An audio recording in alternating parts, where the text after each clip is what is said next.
திருச்செந்தூருக்கு நீங்கள் புறப்பட்டு வருகின்ற பொழுதே முதல்ல வீட்டை விட்டு கிளம்பும் போதே நீங்க மனதார நினைக்க வேண்டியது குலதெய்வத்தை, அடுத்தாப்புல விநாயகப் பெருமானை. முருகனை பார்க்கறதுக்கு முன்னாடி நீங்க போக வேண்டிய இடம் எது? மூவர் சமாதி. முதல்ல இங்க வந்து கடலில் நீராடி விட்டு அதற்கு பிறகு நாழிக்கிணறுல போய் நீராடுறோம்.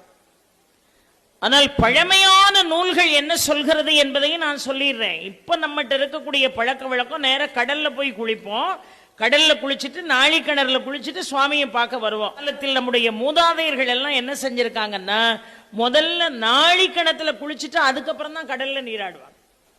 சூரனை வதம் செய்த பிறகு தேவாதி தேவர்களுடைய தாகங்களை நீக்குவதற்காக தன் கையில் இருக்கக்கூடிய வேலை கொண்டு தோண்டியதுதான் இந்த கந்த புஷ்கரணி.